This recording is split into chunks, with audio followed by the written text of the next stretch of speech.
Messy Jesse here with Vault Sound Solutions. Today we're working on two Digital Designs C4.60 Class AB 4-channel amplifiers. One of the amplifiers here, we're going to be replacing all the switches on. They're corroded to the point where they won't move, and one of them is actually snapped off. So this amplifier functions fine, except aside from the switches. We'll set this to the side for now. This other amplifier here had an explosion on it. We'll zoom in and see if we can't see that a little bit better. We'll toast it down there.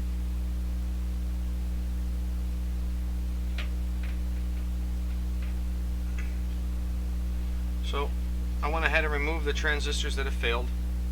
It also had taken some preamp transistors out as well, or pre-drive transistors. Furthermore, the power supply has failed. So what I'm first going to do is hook this up to an auxiliary power supply and verify that we do have good drive signal on all of our power supply pins.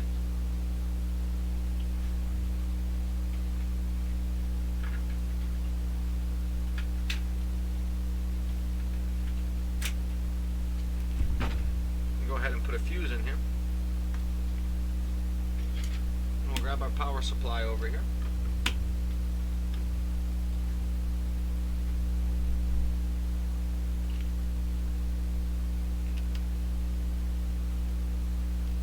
So now I have no lights on, but I should have 12 volt going in.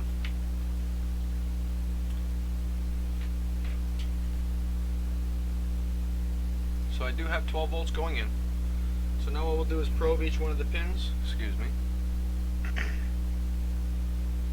for PWM drive signal. I do not have it. No, don't have. So now I'm going to pulse the remote and see if it tries to develop drive signal.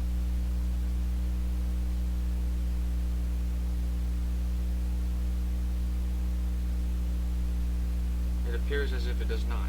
So we'll go back here to the TL494 on pins 9 and 10.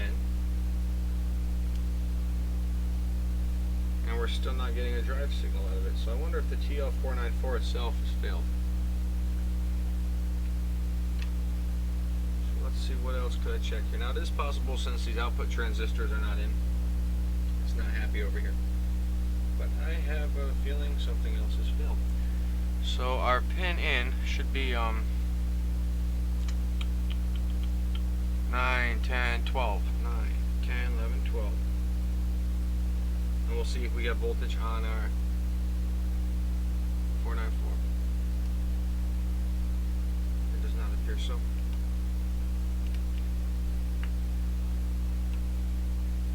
We do have 12 volts there.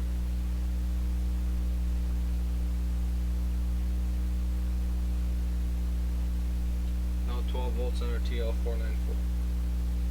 So we're going to want to figure out where this pin goes to.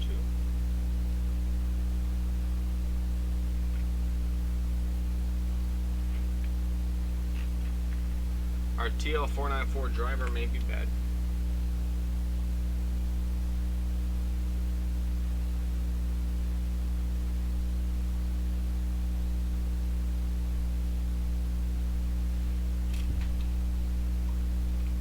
I'm going to take our multimeter on continuity and probe where the remote pin goes.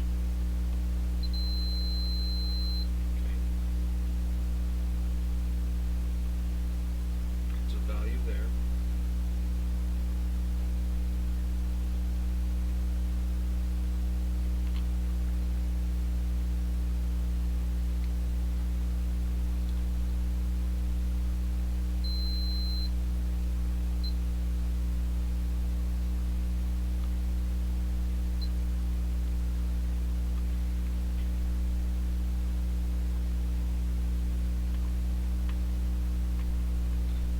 The remote turn on appears to go through transistor labeled QP1.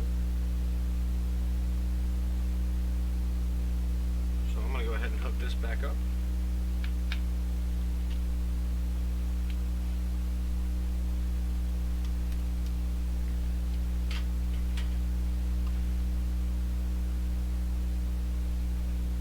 Okay, so I am getting a remote turn on there sometimes. Just gonna get a better remote turn on input. Very good signal there. Let's see if I can get a better clean ground, clean power.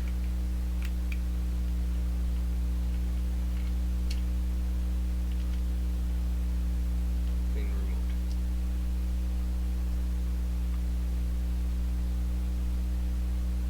Alright. Check this side of the transistor there. That doesn't look like this.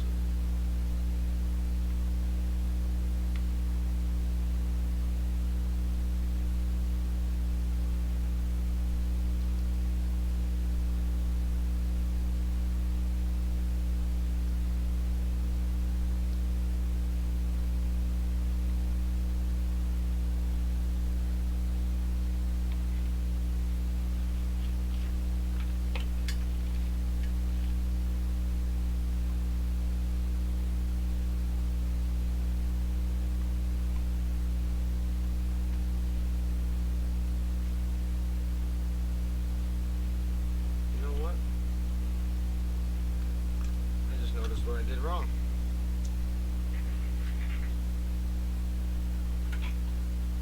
Doesn't have a 12 volt to grab from. When I pulled the fuse out, I must have pulled the lead.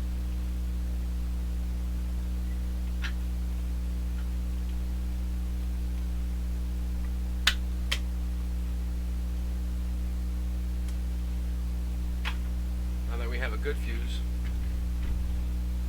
we'll go ahead and try this again, see if we get some signal out of there. That makes a lot of sense. I'm not perfect. Learn as you go. So now we'll just jump right over here and see if we have pulse width modulation on the output. Yes, still not. So we have 1, 2, 3, 4, pin 4 on the TL494. Yep, we'll go to 10x from there. So the TL494 is now receiving power. It's trying to output through. It looks like it is outputting PWM. We'll just try to slow this down a little bit so you guys can see better.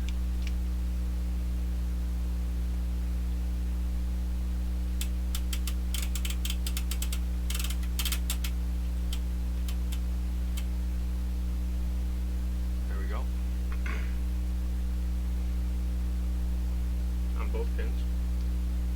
So now it looks like it goes through a little set of drive transistors here.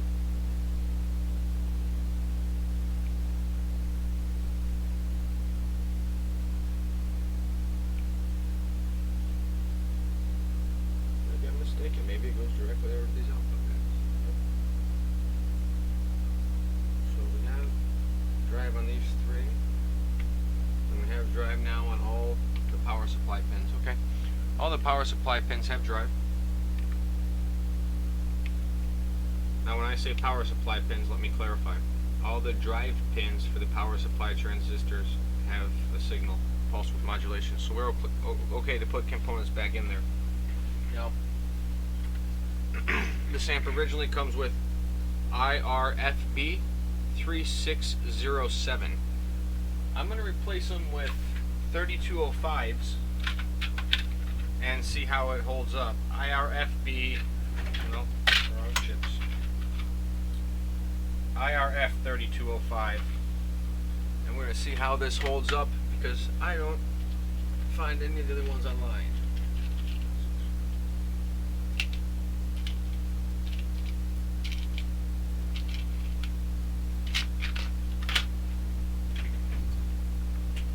Power this down, and we're going to go ahead and fit all these transistors in here.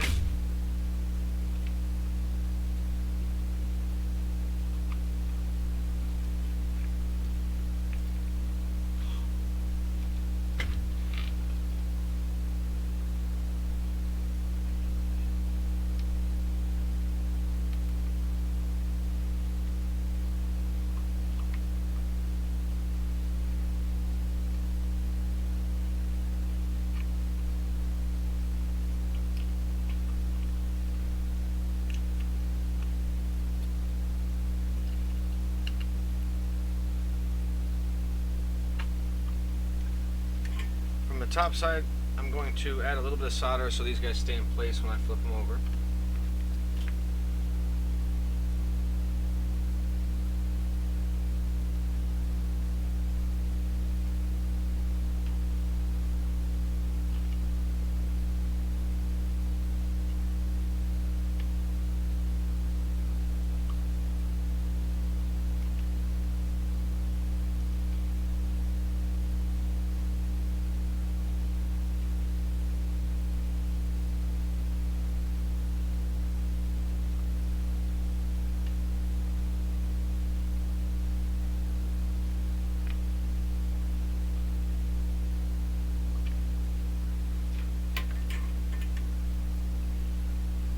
All those look nice in there. Now we're going to flip them over.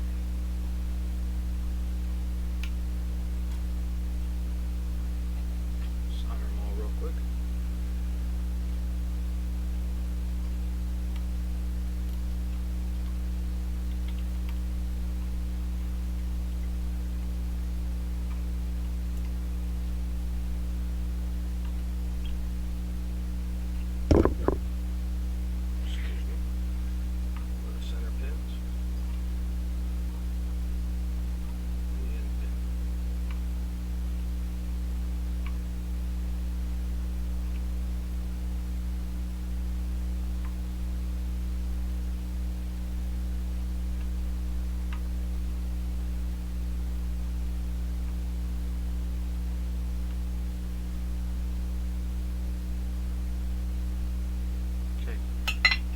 Done. Go ahead and trim these leads.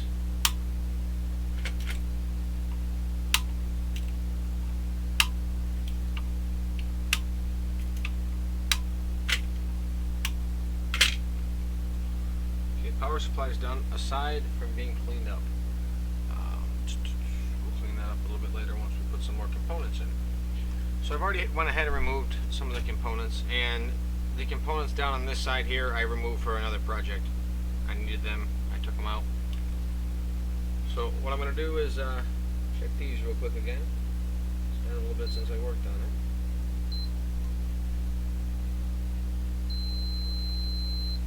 Okay, pretty sure he is shorted then, that's fine. Take that out. Nope, I just broke wrong. Nope, I guess it might be shorted. No problem. We'll take that out. The D667, and that's the driver on the right side of the arrays. D667. Once again, rubber band on the needle nose.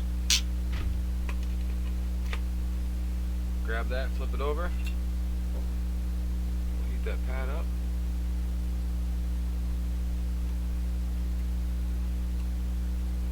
Fresh solder on there.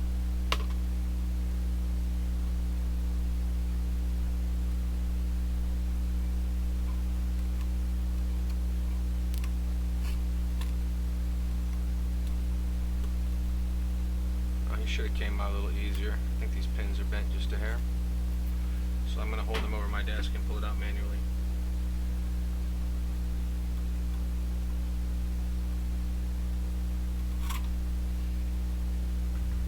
Transistor we were trying to get out. There's a circuit board. We're going to go ahead and clean this up now.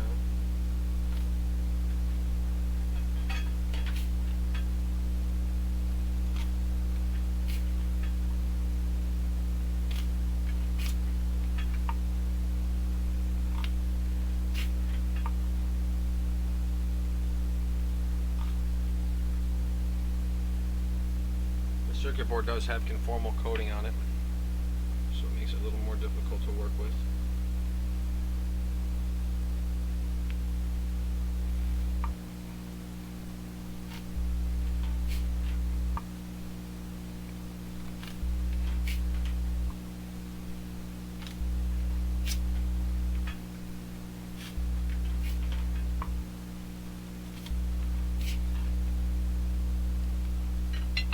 That component that we just pulled off, which I said was on the right hand side, is a D667.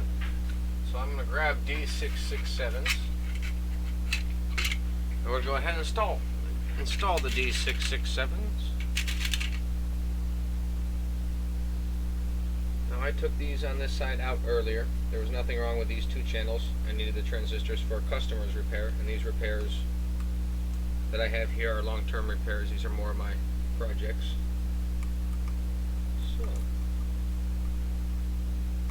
we'll get those fitted back in there.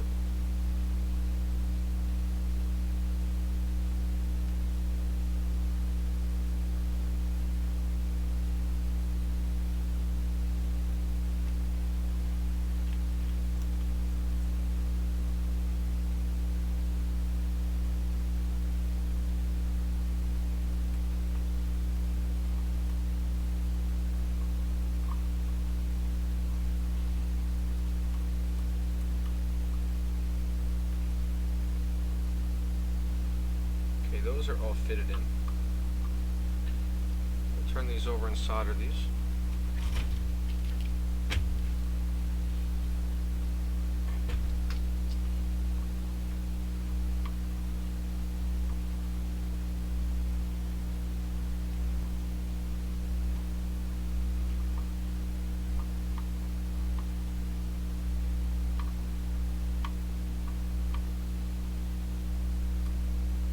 All four of those chips are now soldered. We'll go ahead and crop off the leads.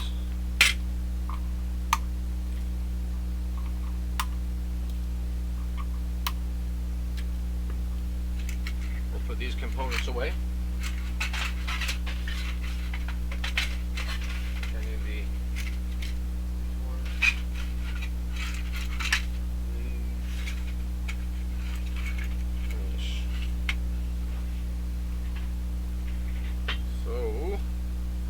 Complementary to the D667 is the B647, which is what I have here, B647. So I know I need a new one of these over here, and possibly a new one here, but I'm not going to replace that yet. I will check it to make sure. No shorts. No shorts.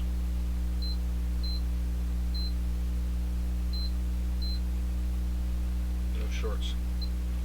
So we'll go ahead and flip that one transistor and finish installing this one transistor for the last channel there.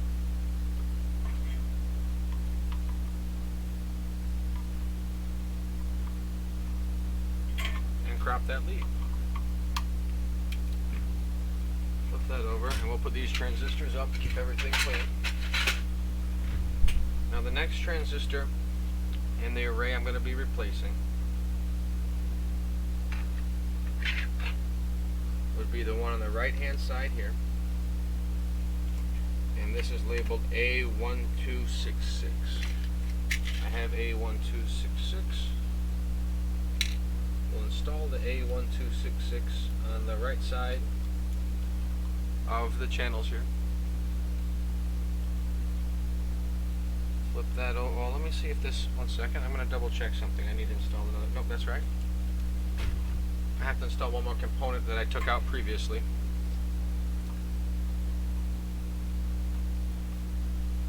That's installed. Now we'll cut the leads off again.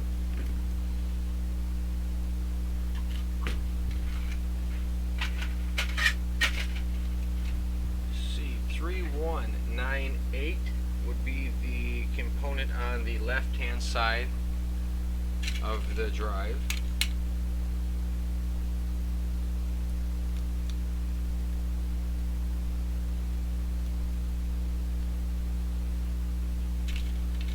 And C3198, I apologize, would also be what I believe is the bias, the feedback circuit transistor.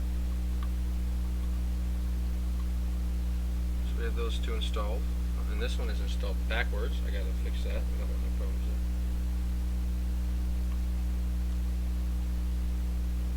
Okay. Looks nice. That all looks good. I will solder those two components in place.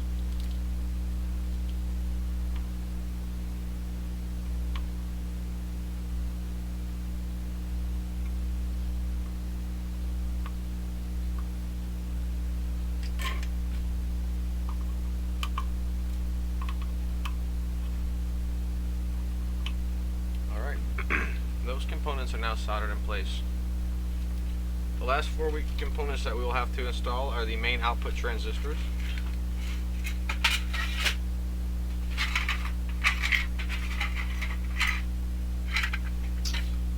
I'm gonna have to order some more for another project. I got a few here.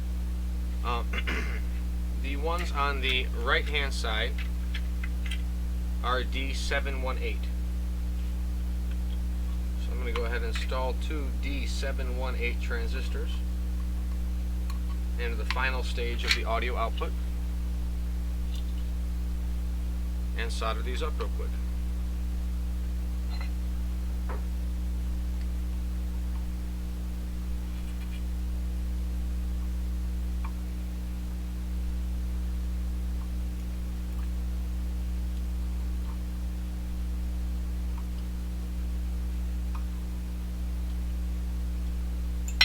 We'll trim these leads off.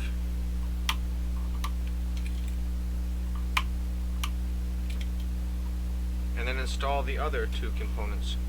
The other 2 components that are on the left hand side of this particular amplifier are B688.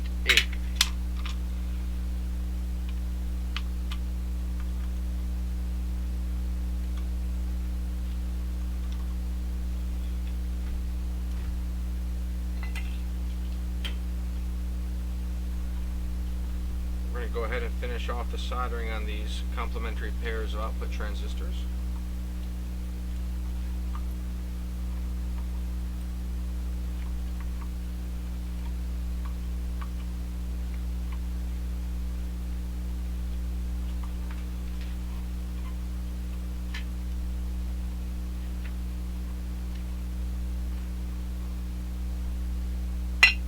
And trim the leads.